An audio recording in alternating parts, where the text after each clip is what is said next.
As we continue on, if anybody needs a handout, we still have some in the back there. We're going through, we are on point 7 of our 15 kind of step plan, that if you get this down, you can once again tell anybody. If somebody says, what's the Old Testament about? You can say, all right, let me remember those 15 key words and start doing it. All right, so in the beginning, God created the heavens and the earth. It all was created good, and it was created for God's glory. But then as a man came and he decided to sin, there was a great fall in the Garden of Eden. Because of that fall, mankind was kicked out of the garden, outside of the presence of God, and they had to work to try to find their way back, but they couldn't do it. They continued to sin, so much so that God's judgment came upon the earth in the form of a flood. And as that, people continue to try to find their way back to God, and yet God wasn't having it by their way. They were not going to get to God on their own terms, but God was going to get to them on His term. And so He starts a covenant with a guy by the name of Abraham. He's going to bless Abraham so that he will be a blessing to all the nations, and He sets in motion something and promises that someone's going to come from Abraham's family that will change the course of history, that will bless every single nation. And so Abraham has Isaac. Isaac has Jacob. Jacob has a whole bunch of kids. One of those kids is a kid by the name of Joseph, who is sovereignly placed in the middle of Egypt, the most powerful nation in the world. And so as he's placed there, he's placed working as a servant. At the time, he's disrespected, he's disregarded, he's thrown into prison. And yet God, through His hand, moves him into be the second most powerful man in the most powerful nation of the world. He brings back Israel, his father, and all of those sons back into Egypt. So essentially, Israel moves into Egypt. And after many hundreds of years, there is a movement that takes place where the Pharaoh doesn't know these guys, enslaves them, treats them harshly. And so God hears that, and He sets off on this exodus to bring the people out. He exits them out and allows them to start on a trip to the Promised Land. See how easy that was? You guys could do that. Next week, I'll pass the microphone around. You guys could do it. Okay, now we are at week 7, which is commandments. And this is an important kind of key aspect. Now, I do want you to notice something here. We are on point 7 of 15 in the Old Testament survey, and we are still in the second book of the Old Testament. Some of you are saying, Travis, I'm getting gypped here or something, right? We're not evening this thing out. But let me tell you something.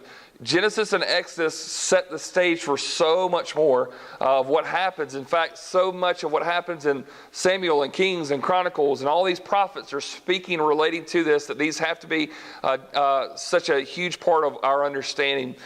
So let's look at the commandments tonight. You see on your page there, it says that after God rescued the Israelites from bondage, He provided instructions for them to live by.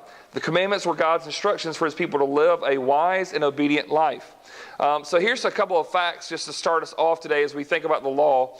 So we think about it, that the Old Testament contains 613 commandments. 613 commandments. We normally think of how many? 10, right? There's actually 613. So 603 of them are other laws. And some of that has to do with a law about what fabric you should wear. And a law about what you need to do with your young goat and how you need to cook the young goat. And some of those laws have to do with how you need to deal with if you and your neighbor get into a fist fight. Like those are laws in there in those 613 commandments. So we know about the major 10 that kind of set this thing off. But there are 603 other major commandments. All are found in 4 of the 39 books, Exodus, Leviticus, Numbers, and Deuteronomy. So there's 39 books in the Old Testament, and all 4 of the 613 commandments are all found in the 2nd, 3rd, 4th, and 5th book in the Bible. Now, do you start to understand why some people start at the beginning of the Bible and they don't make it to the end? Right there. And I don't mean that in an ugly way. I'm just saying that's some of the more difficult places to read in the Bible, is when you're going down list after list after list, and you're going, does this really apply to me? And so you have to kind of open up your mind that as you're reading through this, that there's a lot of God establishing rule and order for His people to live by. And I think we all know that it's important. If you've ever been to a foreign country and you have ever lived in a place that does not have strict traffic laws, you understand the need for law and order. First time, I think the time where I really came close to the Lord through prayer was the time that I was in Bangkok, Thailand. We came off the flight late at night. We get on a bus, and it just was what's a line and what's a road and what's a lane. It really doesn't matter. And people swerving and doing all kinds of stuff. If you go over to different countries around the world, sometimes there are lanes, sometimes there are stop signs, sometimes there's traffic lights, and sometimes it's just a free-for-all. And I remember we were in Senegal, and I was sitting there thinking, in the chaos of it all, I've just gotten used to it. It's just cars are literally just swerving by you, and people are about to bump into you, and you're about to fall out the side of the car and whatnot. It's just really bad. And I thought to myself, going, they drive like this, but you really rarely ever see a wreck. And then I just look on the side of the car, and it looks like it's been bent in. I don't know how many times. I thought, okay, let me think about that again. I've never seen the wreck happen. Obviously, it's happening, and it might happen here in just a little bit, right? That sometimes these laws help sort of keep us in order, right? People can break the laws, but at least there's a standard to go by. And so this is so important as God sets his people out. Now, here's something that may be a little bit different for you to think about. But when we think about this, the purpose of the law was to show it was impossible, yet important for them to keep. Now, if that seems like a contradiction, you're listening well. The purpose of the law was ultimately to show them that it was impossible for them to keep, yet it was also important for them to keep. Now, when you put 613 commandments on somebody, what's their chance of success? Yeah, not too good. How good did Adam and Eve do with one rule, right? One rule. Not too good. How many of you, when you were a little kid, hey, just don't hit your siblings? It's real simple, right? Okay, no problem. Whack. It didn't take long. Just one rule. 613 commandments go. So when I say that the purpose of the law was to show it was impossible to keep, let me start there. Ultimately, this is supposed to show us that there is no one righteous, no, not one. Nobody can keep it. The only person who could ever keep the law fully was Jesus Christ. Everyone else has failed miserably, okay? I say miserably. I'm not that bad of a person. Failed miserably, okay? Maybe you haven't failed miserably as someone else. You haven't got an F minus, but you still got an F, right? Okay, so it's just everybody else. So the law is this standard to which we go, I know that I can't keep it. That there's some level where you realize I can't keep up to that standard. I can remember thinking about when I was in college and really playing bass. I played bass in a gospel band, and we would go and play a lot of different churches and whatnot, and I had a really good time doing that. Well, my favorite bass player was a guy by the name of Victor Wooten. Does anybody know Victor Wooten? Okay, you know Victor. Okay, so if you know Victor Wooten, you realize this. If you ever watch this guy play, he doesn't inspire you. He makes you want to quit, okay? It's just like, what's the even point? This guy is doing more stuff that you didn't even know it could be possible with a bass guitar. It's blowing my mind, and I'm sitting there and going, oh, is this, and one day my mom I was showing her this clip of it while I was in college. I said, Mom, watch this bass player. She goes, can you do that, Travis? I was like, no, Mama, I cannot do that. She goes, I bet you can. I'm like, I bet you're wrong, Mom. There's no chance, right? The standard was such a level, there's no way to rise up to even get close to that, right? And not even a chance there. And so that the standard is such that you see what it should be and you realize you can't get up to it. Well, what the law did was it gave 613 commandments. And at some point, these people knew they can't keep it. They could not keep it completely. They couldn't keep it faithfully at all. And so it was impossible for them to keep, and yet, at the same time, it was important for them to keep. It's not a law to say, well, we can't keep it, so who cares, right? Don't try. It's still saying, no, I want you to live in this. I want you to do this. Why? Because let's just take one law, for example. Thou shalt not steal. Is that law for your good or for your bad? It's for your good. Because when you steal, you might get a leg up. What's going to happen is somebody's going to find out about it one day, and they're going to come back at you, right? It's going to cause more headache than what it's worth. And so that law is going, this is the best way to live. Walk in this. Don't get caught to the right or to the left. Stay in this. And so it's important for them to keep, even yet it was impossible. But what the law was, it was a measuring stick upon every single one of us to realize this. We're not going to be able to jump high enough.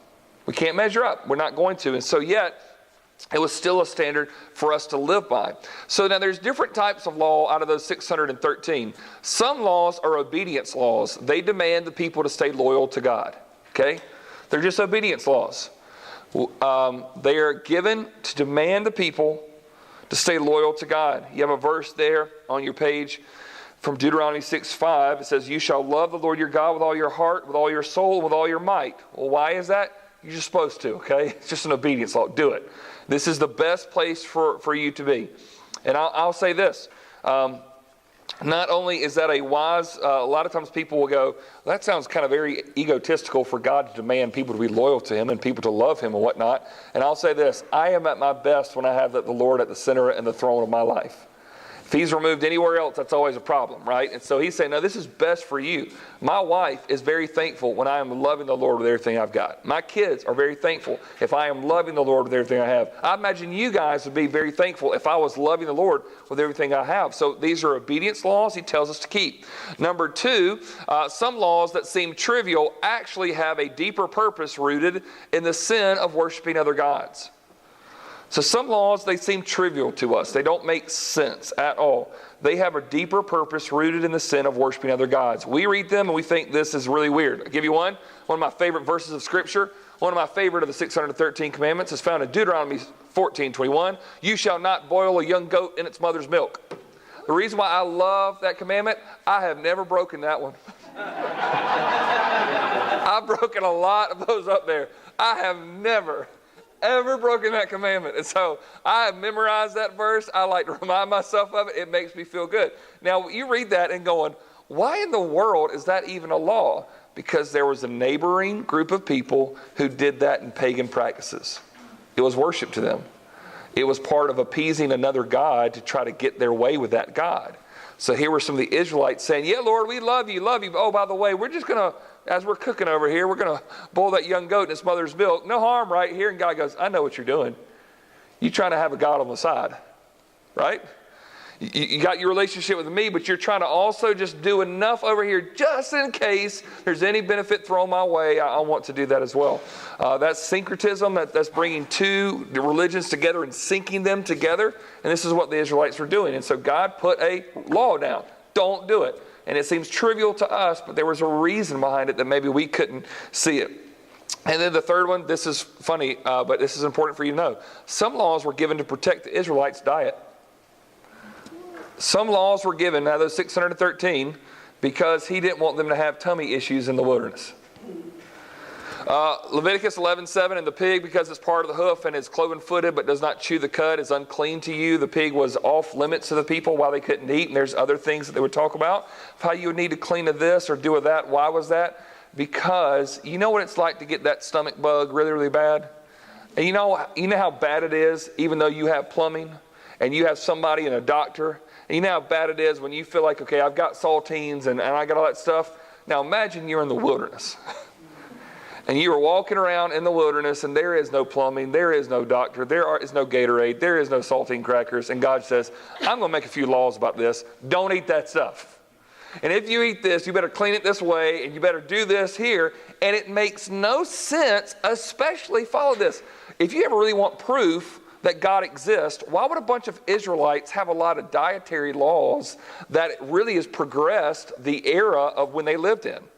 All the neighboring nations are like, oh, it's fine to eat it that way. Now, some of us get sick sometimes, and God's going, I'm going to give my people a law. I don't want them sick anymore. I'm going to give them a law about it. They don't have refrigerators. They don't have plumbing. They don't have antibacterial soap. It's a law now. Therefore, don't do it. If you do it, it's sin to me. Why is that? He wanted to protect us. And so even with that, God is actually ahead of the rest of the world. Imagine that, right? That before people understood some modern science and some understanding of why things were making people sick, he gave some rules about it and says, I just want you to keep this. Now, what kind of God do we serve that he wants to make sure you don't get a stomach bug? Isn't that a good God? I'm telling you what, it is a good God who wants to take care of us on that. Now, let's look here at this picture here. This is kind of a picture of what the Ten Commandments, obviously. When we get down to it, we're not going to study the other 603. I'm sorry, you can do that on your own time tonight. But we're going to look at these 10. But this is often seen throughout Scripture, or as you'd see, and if any of you remember Charlton Heston and throwing these big blocks of stone around, right? I want you to notice something about also when you look at this picture here, see if this thing works here. Normally when we're reading something, this is actually the Hebrew language. We would read it like this, right? Left, right, and this would be like 1, 2, 3, 4, 5. In Hebrew, you don't read left to right, you read right to left, which also means that your books are turned backwards in the Hebrew language. So the first commandment is not right there. The first commandment is right here, and it starts right there, and it goes that way. Follow me? So the Hebrew language, it goes 1, 2, 3, 4, 5 up here, 6, honor father, no killing, no adultery, no stealing. So from there, sorry, that's honor father, mother, no killing, no adultery, no stealing, no lying, no coveting. So when you read the Old Testament, if any of you pick up a Hebrew Bible, which I would encourage you to do so, they're going to turn that Bible on its basically backwards, and the first page is what we would consider the back. So even you got your Bible there with you, here's what I want you to do. Imagine, turn this thing backwards. This is how it works, literally.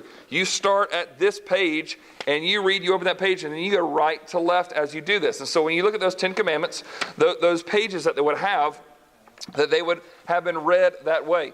And so I want you to turn, actually, in your Bibles to Exodus 19 for a moment, for us to make sure that we understand the context of when all this takes place. Exodus 19.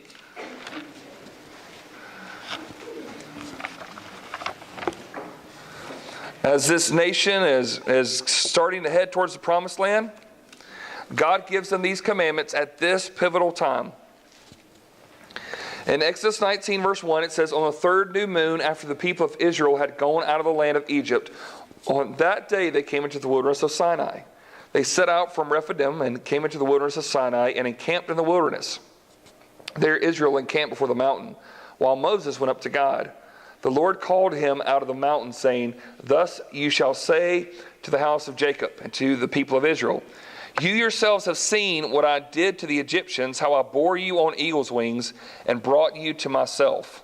Now therefore, if you will indeed obey my voice and keep my covenant, you shall be my treasured possession among all peoples, for all the earth is mine, and you shall be to me a kingdom of priests and a holy nation. These are the words that you shall speak to the people of Israel. Now as we're reading this, I want you to catch something. He has not given these people commandments yet.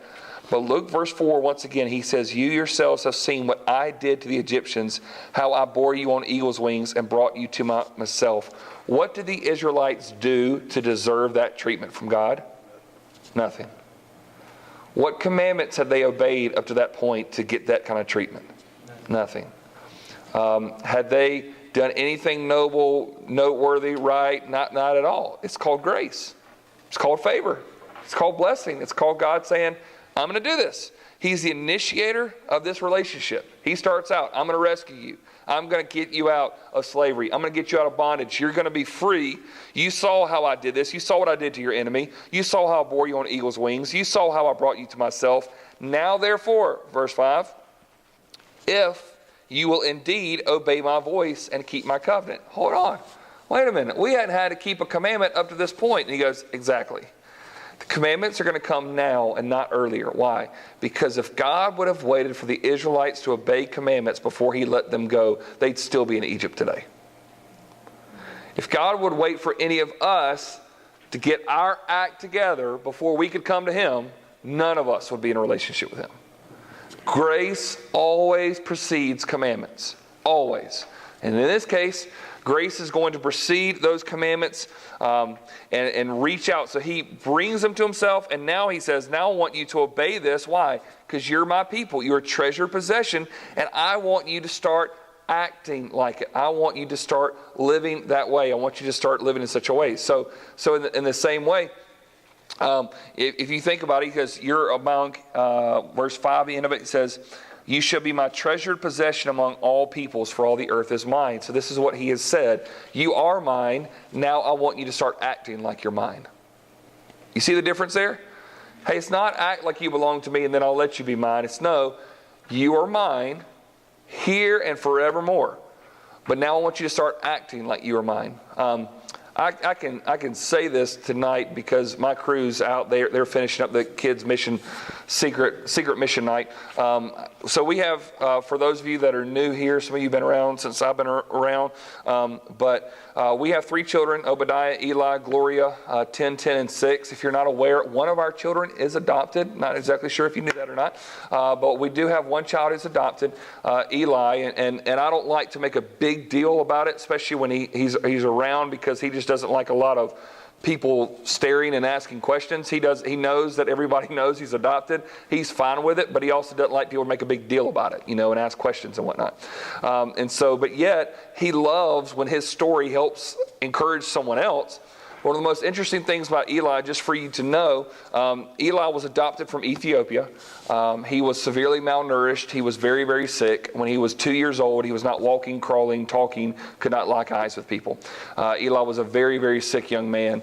At 2 years old, when we were asked what we think, when we asked the doctors what's wrong, why is he not even crawling, and they said he could have any disease in the world, we have no idea. And in fact, they told me, they said, before you adopt this child, we want to let you know this. Doctors in Ethiopia and doctors in the United States never think this boy is ever going to walk. He won't walk. He's too sick. He's too delayed. There's something major wrong with him. Now, some of you have seen Eli. Is he walking okay? Okay. He's fine. When we got to Ethiopia, what was very interesting, he was just about to turn 2. Like I said, he was severely malnourished. He was very, very sick. His biological father and mother both had passed away by the time he was, I think, 5 months old. And he was being, 3 months old, and he was being taken care of by an alcoholic uncle who was a farmer who would leave Eli in the hut during the day when his uncle would do who knows what and forget about him.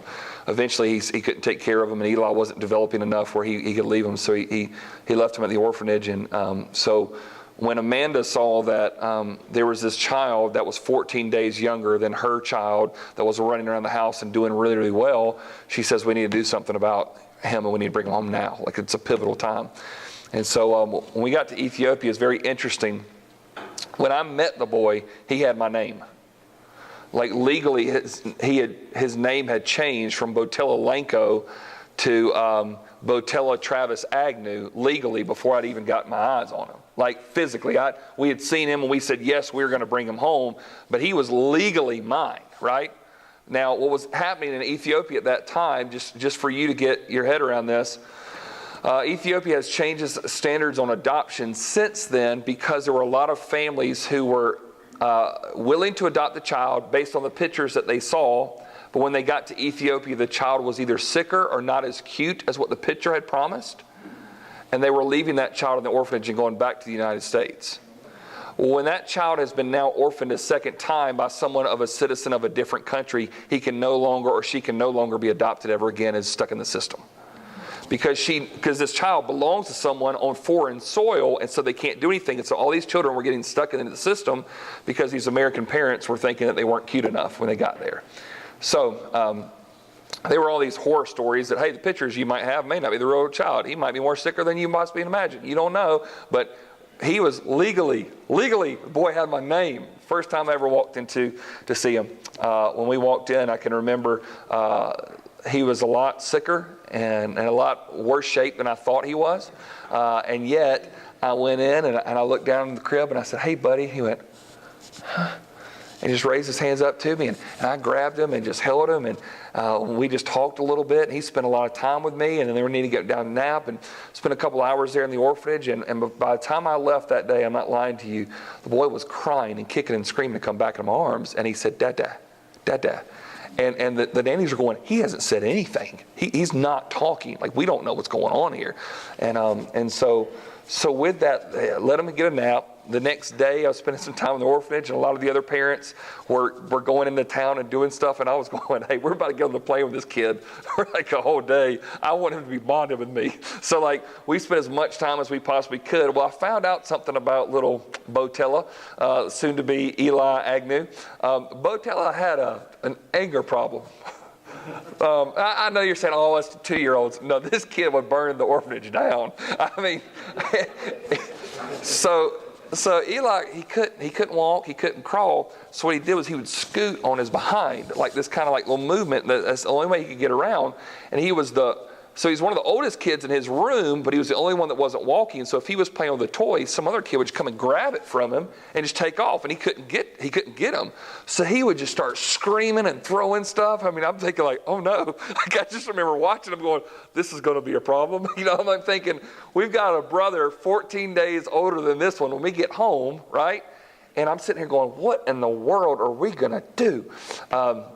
And I got overwhelmed at just the thought of it. And so like I would sit there and I'm like, hey buddy, let's just calm down. Let's not hurt anybody. Let's not burn any orphanages down. Let's just calm down. Whatever, we don't act like that. And obviously I'm going, he doesn't even understand the language that I'm talking about, right? And so I can remember Amanda and I talking, and I said, yeah, we're going to have an issue when we get home. I know that for sure. This is going to be a problem. And yet, here's the deal. But that's my son. He's coming home with me. Ain't nothing changing that. His behavior is not changing who he belongs to. You follow me? He's mine. I want him. I want him to be mine. He is my treasured possession. That is my boy as much as Obadiah is my son. He's coming home. We're going to have some issues to work through, but he is coming home. He's sicker than what I thought. And I can remember to myself, was Eli sicker than I originally thought? Yep. Did he have more issues than I originally thought? Absolutely. But that's my son.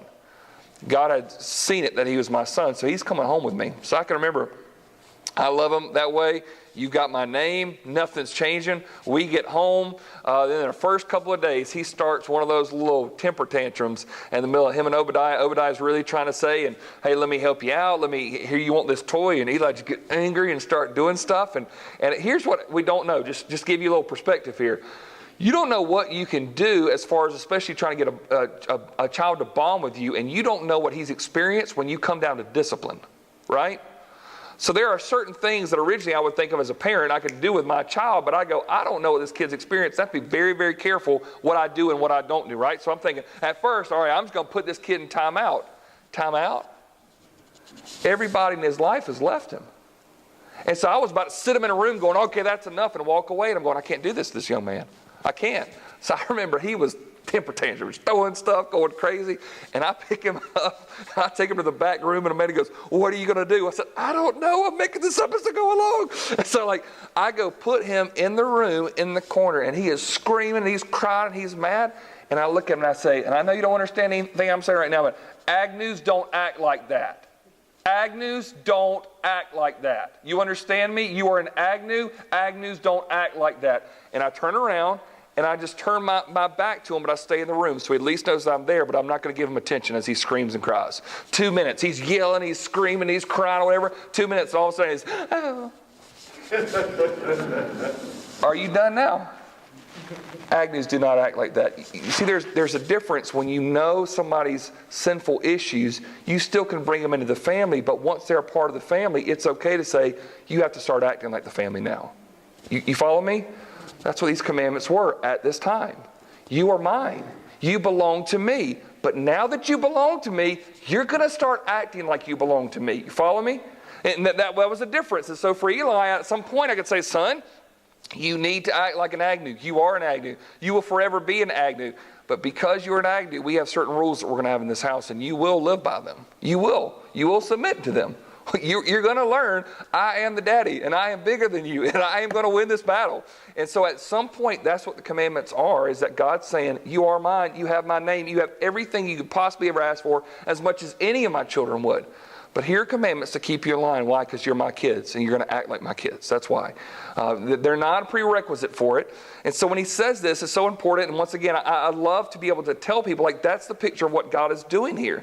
Look at verse 7. It says, so Moses came and called the elders of the people and sat before them all these words that the Lord had commanded them. All the people answered together and said, all that the Lord has spoken, we will do. Doesn't that sound nice, right? The Israelites, whatever you command, God, we're in. And God's going, yeah. Let's see how long that lasts, right? And so he's going to go on. Look at verse 16. On the morning of the third day, there were thunders and lightnings and a thick cloud on the mountain and a very loud trumpet blast, so that all the people in the camp trembled. Then Moses brought the people out of the camp to meet God, and they took their stand at the foot of the mountain. Now Mount Sinai was wrapped in smoke because the Lord had descended on it in fire. The smoke of it went up like the smoke of a kiln, and the whole mountain trembled greatly. And as the sound of the trumpet grew louder and louder, Moses spoke, and God answered him in thunder. The Lord came down on Mount Sinai to the top of the mountain. And the Lord called Moses to the top of the mountain, and Moses went up. And the Lord said to Moses, go down and warn the people, lest they break through to the Lord and look, and many of them perish. Also let the priests who come near to the Lord consecrate themselves, lest the Lord break out against them. And Moses said to the Lord, the people cannot come up to Mount Sinai, for you yourself warned us, saying, set limits around the mountain and consecrate it. And the Lord said to him, go down and come up, bringing Aaron with you, but do not let the priests and the people break through to come up to the Lord, lest he break out against them. So Moses went down, and people told them. And God spoke all these words, saying, and here comes the Ten Commandments. He's saying, consecrate yourself, get ready for this, make sure that you're ready to hear from me. And he's going to give this. What an incredible, holy, a trembling kind of moment that people had waiting to hear from God. Man, sometimes I miss that, you know. And God's going to speak to us today, and there's a holy trembling about this. So we get down to these 10 Commandments, and here's some things as we're about to look through them. I do, just because of what, to sort of go along with that whole thought, right, of God giving these 10 Commandments and me giving me these boys, and I want to teach them the 10 Commandments. One of the first things I did when the boys were old enough is I was teaching them how to memorize the 10 Commandments. Not the long version, the shorthand version that I would give them, okay? And also, when it comes to snowing in the Agnew house, just want to let you know we were kind of let down this year, but we got one in. But when we snow, we just don't make snowmen. We make biblical snowmen just to sort of teach lessons, okay? So I've got, can I show you a couple of brag pictures here for a second? Okay, these are the boys. This is the first year when I had both my boys at home, okay? So Eli's just started to walk, and I guarantee he never saw snow in Ethiopia before. So this is his first one. He liked it, but he did not like the cold. They were getting in a snow fight and whatnot, and we were getting there, and they were like, and I said, well, let's build a snowman, but I want us to build a really good snowman. So we started making our 10 Commandments, and they started working really hard. We wrote the Hebrew out, let them trace it. We were going right to left, not left to right. Let's make it legit. And then we started building our little Moses the snowman, and this is what we got. Okay, so Moses the snowman, we have made, so far, we made David and Goliath, we made Jonah and the fish, we made Esau, we made Zacchaeus one year when there was a little tiny snow. But so I try to use these opportunities for us, right, to learn and grow through this. But one day, I think it was Obi going, Dad, can we just make a regular snowman? I was like, no, we cannot, because Agnews don't build regular snowmen, okay? That's another one of our rules. But as we did this, teaching them how these commandments work together and really the importance of them. Let me give you a couple things for us to look through on our list here, the Big Ten. A few things for you to know. The 10 Commandments are divided into 4 vertical commandments and 6 horizontal commandments. A lot of you guys, you know this already, but it's divided into 4 vertical commandments, 6 horizontal. So vertical is this way, right? Horizontal, the horizon, this way. So when we look at it, that means this. The first 4 deal with their relationship with the Lord. These are the vertical commandments. This has to do with you and God. Really, despite anybody else, this has the first 4 deal with your relationship with the Lord. The last 6 deal with their relationship with each other. They're the horizontal, the horizon. So left to right. This is how we interact with one another. And that's important because these people are going to be in each other's business, in each other's spaces, and he knows this, that we've got to learn how to get along with one another, and so he's going to give some rules for how that looks. Interesting enough that the first 4 provide reasons for each command. The other really don't. When he says, I'm the one who brought you out, let me explain why I'm doing this, he gives a little bit of reason. But when you get down to no killing, there's no reason. It's just because I said so. Okay? And ultimately, it's like, hey, if you listen to these first 4, the other 6 are going to make sense. This is also important for us to realize that the commandments were never given as a prerequisite for redemption, but as a standard for the redeemed. Once again, I'm just going to say that about 1,000 times in different ways, so hopefully we can get this. But the commandments were never given as a prerequisite for redemption, but as a standard for the redeemed. This is, I am going to bring you back. And once you are mine, once I've redeemed you, now I want you to act like you're redeemed. It's no different than what we see with Hosea having to go buy back his prostitute of a wife. You know what God doesn't say? He doesn't say, Hosea, I want you to go marry a woman named Gomer, which is, by the way, just a bad start to the conversation anyway. I've never met a good-looking Gomer. Okay, just saying. But she might be out there. But here we go. Hosea, he didn't say, I want you to buy a woman who used to be a prostitute. I don't want you to go marry someone who's used to be a prostitute. I want you to go marry a prostitute. She is that now. And then she goes back to her ways, and I want you to go buy her back. She's living as a prostitute. Oh, you mean she stopped and she got caught up in somebody? No. She put herself there. And I want you to go get her now. Now. Why? And then he says this, you are going to learn how to live in this house, is what Hosea does. But he buys her back first before he says, stop acting like a prostitute, then you can come home. I'll pay the price. You're coming home. You're mine. You belong to me. We have a relationship. But you cannot play the prostitute anymore once she's home. That's what he says to her. That order is so important. And guys, that order is messed up in almost every church and every believer at some point in the United States of America, because we think that we got to clean it up before God's going to love us. And when you look at this, even the Old Testament, it is, I love you, you are mine, now you start acting like mine. And so I don't expect, when people get upset at unbelievers in the world acting like unbelievers, I say, what else should they act like? When they're in sin and doing crazy stuff, I go, well, duh. It's the people who do know better when they act that way. That's where we need to focus our attention on. Yelling at sinners and telling them to stop sin, they can't. That's all they know. They have to be redeemed. They have to be loved. They have to be forgiven. They have to be changed before they can do that. So let's look, this last little section here, the heart of the commandments.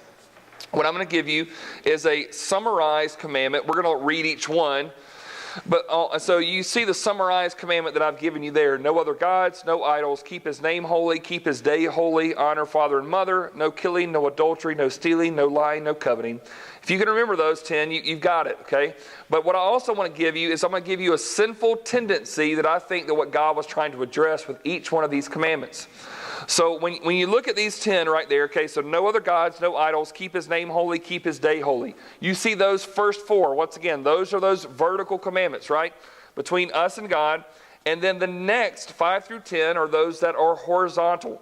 Now, so if you ever think about it, if you can just remember, there are 4 commandments that have to do with God. You're going to say, okay, I think there's one about no other gods, or something about idols. I can't remember exactly how this works. Just think logically, really follow along here.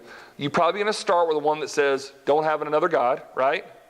Then you're going to get down to the idol. Okay, now what we're talking about idol, what it looks like. Well, now we go down to the name of God. And then there's one more that has to do with God, and that would remember the Sabbath day and keep it holy. So keep God's day holy, right? So then you go, there's 6 commandments after that. And if I told you that out of these 6 commandments, I believe that the one is at the top that has the greatest chance of consequences, most of us will go, okay, no killing. Actually, it's what? Honor father and mother. Because in a perfect situation, or I won't say perfect, in an ideal situation, if you've got a God-honoring daddy and a God-honoring mama, you know what? You don't have to worry about 6 through 10. They're going to take care of it, right? Dad and mom should be taking care of 6 and 10, and probably also the rest of the commandments. So if you get this one down. Also, why is this one in between the vertical and the horizontal? Because I believe that God gives us parents to put the fear of God in us. Some of y'all go, mm-hmm. You right? You know what I'm talking about? That there is this step that God gives us authority at a young age to say this. You're not the biggest, you're not the most important, and there are consequences when you walk outside the lines. Now, for those of us who had really strict parents, and that can be abused, absolutely. Some of us had a problem because we had pushover parents who let us get away with it too much. And some of you had one of each, right?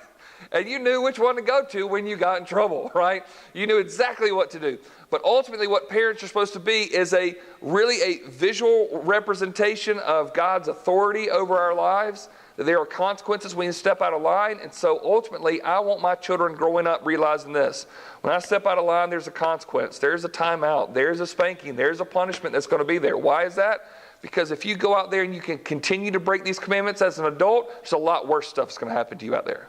So I want to have the fear of God in them. I want them to know there's a problem when you step out of line. I want them to realize, listen, my kids are hyper and I want a certain level of it, but there's also a certain crazy eye that I have that I can put on and they go, uh-oh, we crossed the line with daddy, okay? Like I want them to know that I'll do anything for them, but also there are rules and there are consequences when we break those rules. And so with this, you look at honor father and mother, and then look at that 6 through 10. Can you see how that at the very top there's probably more consequences, natural consequences for number 6, no killing? And then a step down is no adultery. It's probably going to be a little bit less consequences, but still pretty significant. Then no stealing, no lying, no coveting. While no coveting doesn't seem like there's a whole lot of natural consequences for it, it's still a very, very serious command, right? But I think that if you could think through it, you could literally memorize these if you just go, okay, I know that there's the forward with God, there's the honor of the dad and mom, and let me think about those other ones, and probably the most serious, severe consequences on earth would be no killing, no adultery, no stealing, no lying, and no coveting. Now let's look at the summarized commandment. Number one is this: no other gods. And I think that the sinful tendency that he's trying to address was that people had an ambition to be God. I don't know if y'all can see that so well in this light, but my bad. But that the people had an ambition to be God, or an ambition to follow another God. So let's read that in Exodus 20, verse 1 and 2, through 3 actually. It says, "And God spoke all these words, saying, I am the Lord your God who brought you up out of the land of Egypt, out of the house of slavery. You shall have no other gods before me." Okay? So this is the original, I'm your daddy and I said so. That's why. Okay? I feel better when I realize that God said this. He goes, look, I'm the Lord your God. I am Yahweh your Elohim. I'm the one who brought you out of slavery. I'm the one who got you out of Egypt. And so therefore, you have no other gods before me. Don't put anything else in my place. And I think also we realize this, that at every single one of us, we have an ambition, we have a heart, we have a tendency to try to be God, to try to play God, to try to step into that role. What was Satan's temptation is that he tried to ascend above God. He wanted to do what God could do and make the decisions that God did. What did Satan play on in Adam and Eve? I know that you want to know what God knows, and you want to discern what is good and what is evil. So if you eat from this tree, you don't need to listen to God. You have essentially become what? You become God. You're in charge. And the definition of really one of God's things is this: He discerns what is good and evil. America 2019, God discerns what is good and what is evil. Okay? Not us.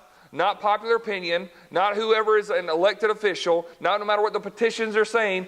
God discerns good and evil. The tree of the knowledge of good and evil is this. No. We want to determine what's good. We want to determine what's evil. We want to determine what's culturally appropriate and not. And so there's this deep down seated ambition for us to be God. The second commandment is no idols. And the sinful tendency is that we have a tendency to reduce God. This is one that probably a lot of you may get confused because you thought, okay, no gods and no idols. And so you might think, right, follow me for a second, that if you go to certain countries in the world that you might say, let's say if you go to India and there's a statue of a Hindu god, and you say, oh, that's horrible, that's idolatry. Actually, I think it's better to think that that's breaking commandment number 1 as another god. Commandment number 2 is trying to reduce God and put the God of the Bible into a statue or some type of form. You follow me? So a lot of teams go, what's the difference? It sounds like commandment number 1 and 2 are the same thing. Commandment number 1 is worshiping another God. Commandment number 2 is worshiping the right God in a wrong way. See the difference? Let me prove it to you. Verse 4. You shall not make for yourself a carved image or any likeness of anything that is in heaven above, or that is in the earth beneath, or that is in the water under the earth. You shall not bow down to them or serve them. For I, the Lord your God, am a jealous God, visiting the iniquity of the fathers on the children to the 3rd and 4th generation of those who hate me, but showing steadfast love to thousands of those who love me and keep my commandments. So give you an example. When a couple of chapters later, when they make the golden calf, you remember this story? Burn down the gold and they make this golden calf. Oh, it just jumped out or whatever. And what do they call that golden calf? Do you remember what his name was? Yahweh. It was the Lord. They said, this is the God, this is the Lord who brought us up out of Egypt. They weren't worshiping another God. They were reducing God into an image that they could control. That was the deal. They wanted an image of a God, not that they had to wait on when he got done on the mountain and we were waiting. We're just sitting here forever. We want to control him. Good thing nobody struggles with that anymore, right? Replacing God with an image of God. Something that we shrink down and make and say, that's the only way that I can meet with God. And so follow me. Commandment number 2 is about following the right God in a wrong way. Commandment number 1, following the wrong God. Commandment number 2, following the right God, wrong way. Now, We're not going to go dive down in this too deep. But could we, even as 2019 Christians, could we reduce God to an image? A building, a statue, a piece of artwork, a certain translation, somewhat? Could we do that? Yes, sir. What about a cross? Cross could be that for a lot of people. It could be. If it turns into something that is saying, I want that I can only meet, follow me this, I can only worship with God if there is a cross in the building. That's when it becomes an idol. So now here's one thing that even think through, and it's going to make some of your heads hurt. Follow along with me, okay? One of my favorite pictures in the world is a picture of Michelangelo's Sistine Chapel where God is reaching down to Adam and pointing his finger. And if you really look at commandment number 2, that is breaking commandment number 2 of a picture of God the Father.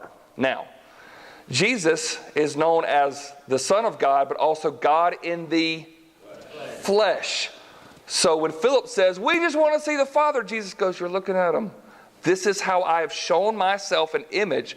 So some people would say that artwork associated with Jesus is acceptable because God said, this is how I looked in the flesh. These are the symbols around me. These are the things. So the cross is a symbol to be reminded of what he did, where God the Father, when you paint him, when you try to do this, is trying to reduce something that you don't know and you're just kind of imagining, where this is actually stuff that God has given his people in the flesh to see. Does that make sense? But it's a great question. So it can turn that for some people. It absolutely can. So some people could turn into a cross, a Bible, a building. Let's just even go a certain style of building. Hey, I can only follow God if it's like this, right? It can be so dangerous that you take, instead of following God, you're following this sort of reduced form of God that only you can meet with. But when it comes to the person of Jesus, we know Jesus was a Middle Eastern man that from all simple, what we can tell, had long hair and a beard, and he died on the cross. And so these are images that God has given us rather than us making them up. Because what the commandment is, hey, don't make it a likeness of anything down here. But what God did is when Jesus came down in the flesh, this was how God showed to present himself to it. And what we also see is from Isaiah 53, this is what I love. It says that there was nothing in the appearance of Jesus that we would ever be attracted to him. Do you realize that? I did not choose my eye color, my skin color, my height. That was chosen for me. Had no choice in that whatsoever. Do you realize this? Could Jesus have chosen how he looked? And he chose to be ugly. And you go, that sounds shocking. Isaiah 53 says, there's nothing about his appearance that people go, oh, wow. And why would Jesus make himself to be not a very attractive, charismatic man? When somebody walk into the room, everybody wants to gravitate. Why? Because he didn't want people following him based on his image. Wow, there's a man I want to follow. Look how good looking he is. Look how strong he is. That's a man's man right there. Like, I want to follow that guy. Why did people follow him? Because of what he said and not what he looked like. So he intentionally looked a little bit off the beaten path, I think, because he wanted people to follow along. So whenever you see this picture of Jesus, he looks like Fabio, is, flinging his hair around, and some kind of American man with blue eye, that ain't happening. Okay, that is not there whatsoever. But what do we want to do? We want to reduce him to what we look like. So I will even say this. I think that artwork and about symbolism around Jesus is acceptable, but I think we have to be really careful that when we start making Jesus look like a white American, if I'm going to be straight with you.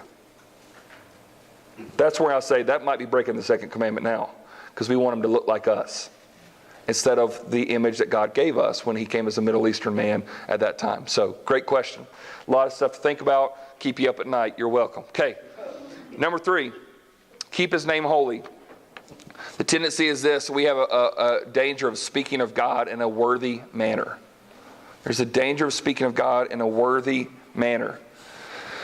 Verse 7 says, you shall not take the name of the Lord your God in vain, for the Lord will not hold him guiltless who takes his name in vain. The word vain means empty. So, obviously we think about when people use God's name as a curse word. Is that breaking this commandment?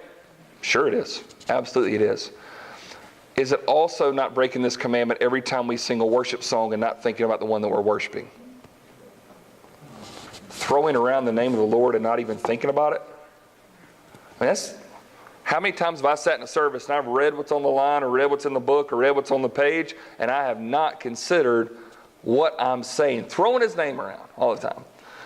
Let me also tell you another way that I think a lot of people use God's name in vain. God told me to say this. It's God's will for me to do this. You know, I was going to do that, but God told me I don't have to anymore. You know what that is a lot of times? That's attaching God's name to what you want to do, and you just don't want anybody to argue with you. That's what that is. I've known people who God told them to marry this person, and then God told them to break up. Now, how does that happen?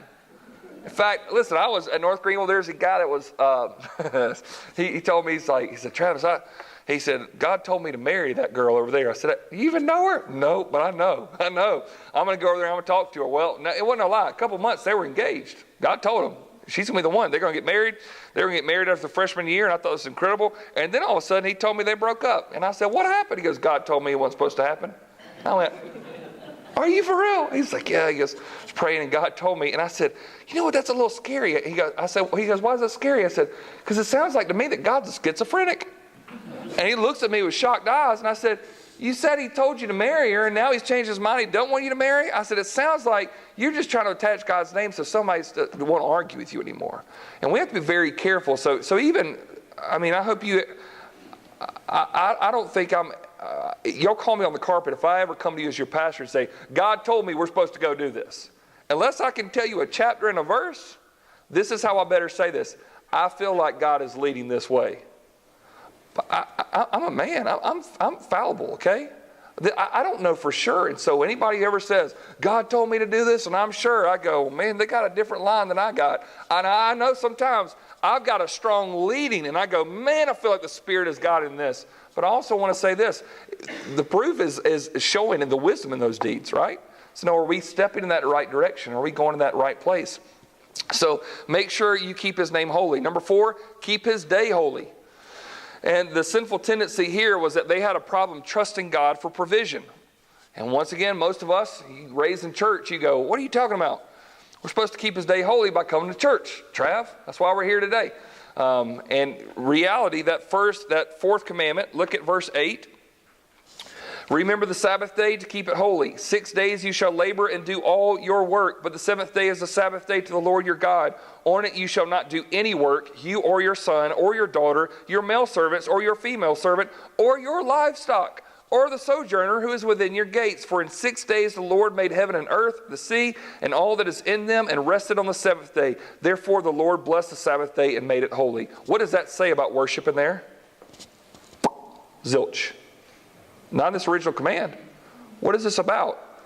Trusting God for provision. Trusting God on a weekly basis that you're not in charge. And I'll be honest with you, even in my job, there's a lot of jobs that are harder than mine, a lot of jobs that would be more important than mine. But I feel every week I have 9 days of work a week to do. You know how everybody says, I wish I had more hours in the day. I wish there's more the day of the week. There's not enough to get down to what I feel like I need to do. And I'm going, Lord, I just need more time. I need to stay up later. I need to wake up earlier. I just need another day. I need to do this. I need to tell the kids I don't have time to play. I need to tell my wife we don't have time to hang out. I just got stuff to do. And every week there's this pull on me to just go and go and go and go. And what is the Sabbath? An invitation for God to say this: you're not that important. And here's the invitation. Travis, you need 7 days of work out of you? Why don't you work for 6 days and trust me for the seventh day of provision? Can you trust me? Yeah, God, but I need to work. No, that's not what it was. You remember what manna? This is a living, breathing example of this. I'm going to give you food in the morning. Trust me. All right, it's Sunday morning, they've got it. There's manna on the ground. What is this? And somebody tastes it. Oh, it's pretty good. Let's keep eating, right? Everything's good. And they go, we better keep some of this because we're going to be hungry on Monday. God says, don't leave it for Monday. Don't pick any of it up. I will provide Monday. I don't believe it's going to happen 2 days in a row. So what do? They stockpile it in the morning. There's maggots and all kinds of nasty stuff on it, right?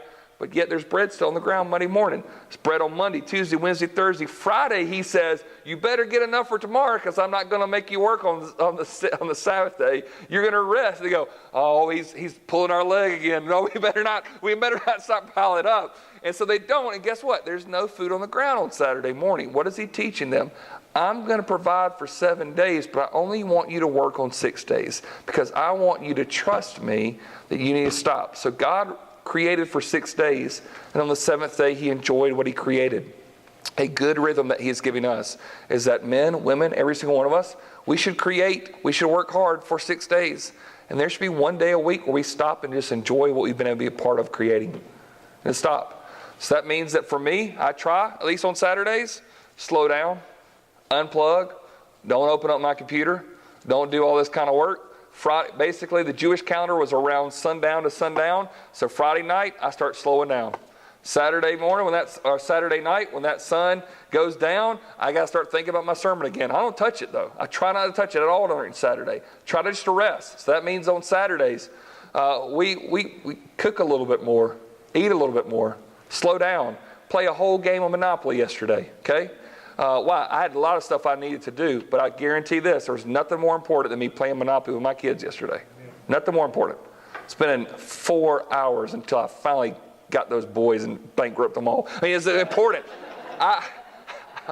Going for blood, they ain't going to win easy on me, okay?